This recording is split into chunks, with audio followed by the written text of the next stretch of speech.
نحمده ونصلي ونسلم على رسوله النبي الكريم اما بعد فاعوذ باللہ من الشیطان الرجیم بسم اللہ الرحمن الرحیم۔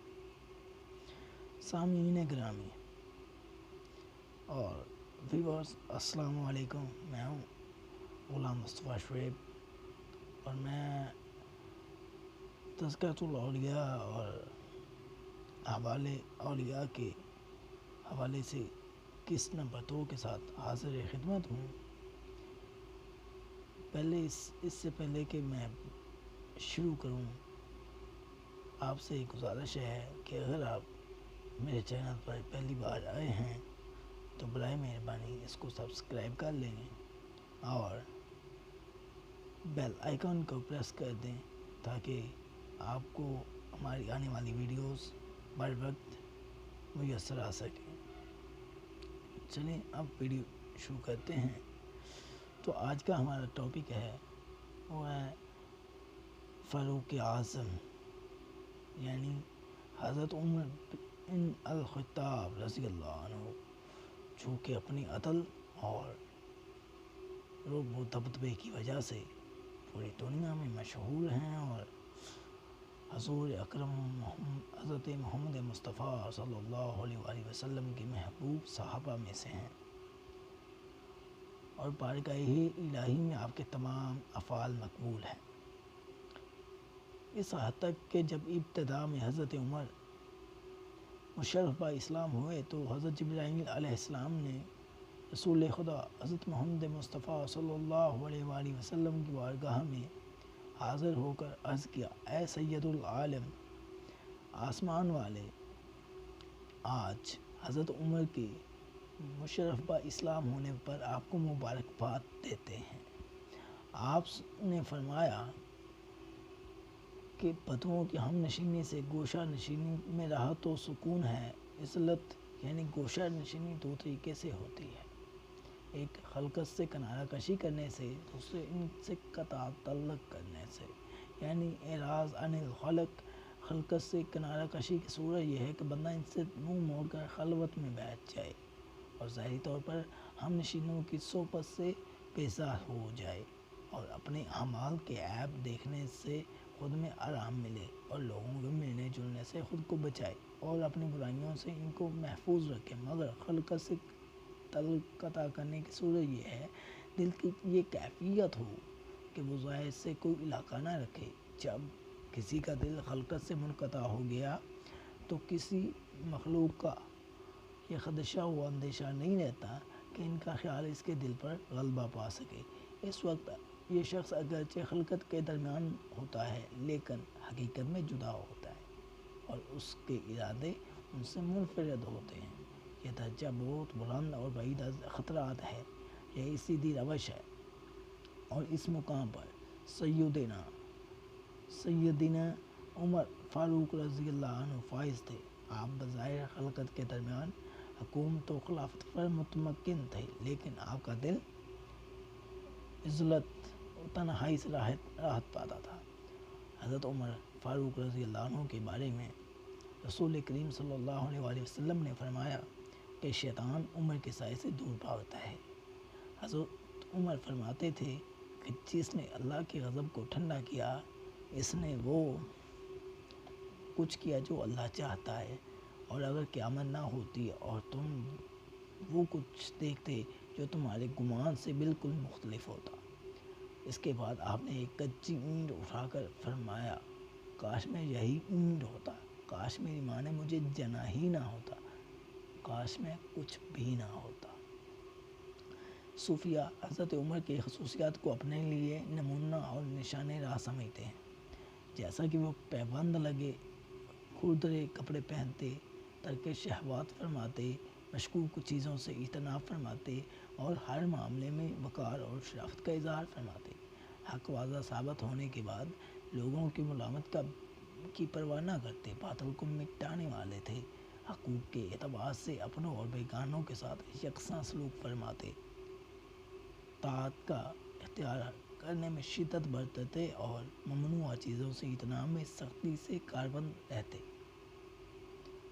حضرت عمر نے فرمایا، میں نے 4 چیزوں میں عبادت کو پایا ہے، اللہ کے فرائض میں ادائیگی، اللہ کی منع کی چیزوں سے اجتناب، فقط اللہ سے ثواب پانے کی خاطر امر بالمعروف اور اللہ کے غضب سے بچنے کے لیے نہی عن المنکر۔ حضرت امیر المومنین حضرت عمر بن الخطاب رضی اللہ عنہ ایک روز صبح اذا الشمس کورت پڑھ رہے تھے، وَإِذَا الصُّحُفُ نُشِرَتْ اور جب اعمال نامے کھولے جائیں گے پر پہنچے تو بے ہوش ہو کر گر پڑے اور بہت دیر تک زمین پر تڑپتے رہے۔ حضرت عمر بن عبدالعزیز فرماتے ہیں کہ حضرت عمر بن الخطاب کا یہ حال تھا کہ جب قیام اللیل کی کوئی آیت آتی تو خش کھا کر گر جاتے تھے، یہاں تک کہ کئی دن تک مریض کی طرح ان کی عیادت کی جاتی۔ وہ اپنے ایام میں خلافت میں نہ رات کو سوتے اور نہ دن کو، بلکہ کبھی بیٹھے بیٹھے غنودگی سی ہو جاتی تھی، اور فرماتے تھے کہ اگر میں رات کو سوتا ہوں تو اپنے آپ کو کھوتا ہوں، اور اگر دن کو سوتا ہوں تو رعیت کو کھوتا ہوں، اور مجھے ان کے بارے میں باز پرس ہوگی۔ حضرت عمر بن الخطاب کی یہ حالت تھی کہ ان کے چہرہ مبارک پر آنسوؤں کے جاری رہنے سے دو سیاہ خط بن گئے تھے۔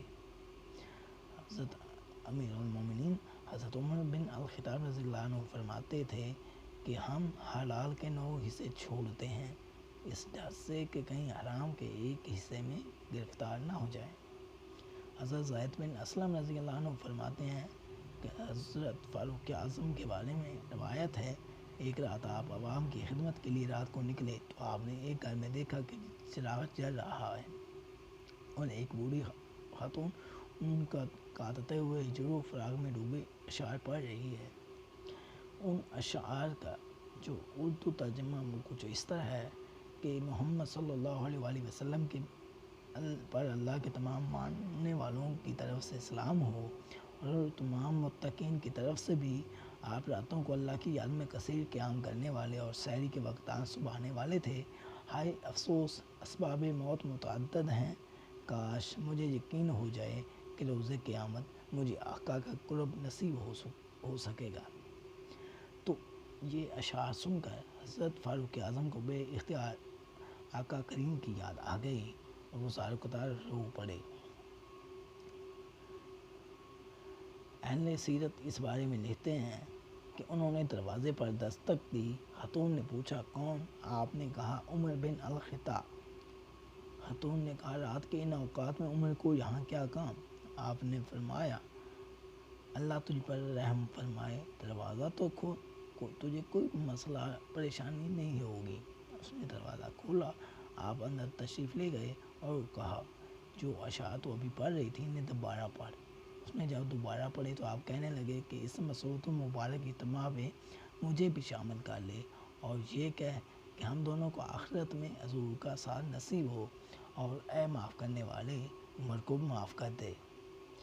بقول قاضی سلیمان منصور پوری رحمہ اللہ، سیدنا عمر فاروق رضی اللہ عنہ اس کے بعد چند دن تک سب فراش رہے اور صحابہ کرام آپ کی عیادت کے لیے آتے رہے۔ ایک بار حضرت عمر فاروق اپنے عہد خلافت میں ایک مشک پانی سے بھری ہوئی اپنی پشت پر رکھ کر کسی غریب مسلمان کے دروازے پر آواز دی کہ دروازہ کھولو، بہشتی پانی بھرے گا۔ لوگوں نے عرض کیا یا امیر المومنین، یہ آپ کیا کر رہے ہیں؟ آپ خلیفۃ المسلمین ہیں، آپ کو صدقہ بننے کی کیا ضرورت پیش آ گئی؟ آپ نے ارشاد فرمایا میرے نفس میں خیال گزرا کہ عمر کے پاس کیسر و کسریٰ کے وفود آتے ہیں، بس میں نے اپنے نفس کا یہ علاج کیا ہے تاکہ نفس کا مزاج درست ہو جائے۔ حضرت عمر رضی اللہ عنہ کو جب خنجر لگا اور شہادت کا وقت قریب آن پہنچا تو اتنے میں حضرت صہیب رومی رضی اللہ عنہ حاضر ہوئے اور لوگ عرض کرنے لگے واہ عمرہ حبیبہ خواہ۔ تو اس پر حضرت عمر فرمانے لگے اے صہیب میری تعریف مت کر، اگر حق تعالیٰ مجھے کسی عمل پر اجر نہ دیں، صرف برابر چھوڑ دیں تو بھی میں اس کو غنیمت سمجھوں گا۔ تو سامعین کرام، یہ تھے ہمارے اسلاف، یہ تھے ہمارے نبی کریم کے سچے سچے ساتھی اور تا قیامت یاد رکھے جانے والے حضرت عمر رضی اللہ عنہ. Keep supporting me and my channel. اللہ حافظ.